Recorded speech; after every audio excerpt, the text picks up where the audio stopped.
வாழ்க வளமுடன். வெங்காயம், பூண்டு போன்றவை காய்கறிகளாகவே இருந்தாலும் கூட ஏன் அவற்றை சாத்வீக நெறி மேற்கொண்டவர்களும் ஆன்மீக துறையில் உள்ளவர்களும் விலக்கி விடுகிறார்கள் என்பதற்கு சுவாமிஜி அவர்கள் மிகவும் அற்புதமான விளக்கம் அளித்திருக்கிறார். மனிதன் அறிவு உயர்வதற்கு எந்த மாதிரி உணவு சாப்பிட வேண்டும் என்பது அடிக்கடி என்னிடம் எழுப்பப்படும் ஒரு வினா.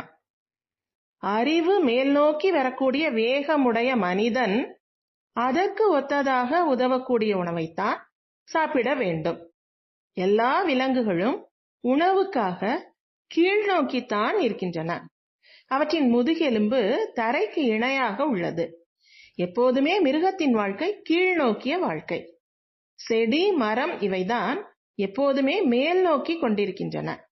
அதனால் உணவுக்காக மரம், செடிகளிலே இருந்து வேர், இலை, பூ, காய், கனி இவற்றை பயன்படுத்துவது மனிதனுக்கு நல்லது. அதுவும் கூட நல்ல முறையில் வளரக்கூடிய ஒரு பழத்தை காயிலேயே கொய்து விடுவது போன்ற பழக்கங்களை தவிர்த்து பொறுப்பாக பயனுள்ள முறையில் பயன்படுத்த வேண்டும் என்பதற்கான முறையையும் நம் நாட்டில் வைத்திருக்கிறோம். கீழ்நோக்கிய உணவுப் பொருள் சில தாவர இனத்திலும் உண்டு. எனவேதான் கிழங்குகள், வெள்ளைப்பூண்டு, வெங்காயம் இவற்றை சாத்வீக நெறி மேற்கொண்டவர்கள், ஆன்மீக துறையில் உள்ளவர்கள் விலக்கிவிடும் பழக்கம் இருந்து வருகிறது. வாழ்க வளமுடன்.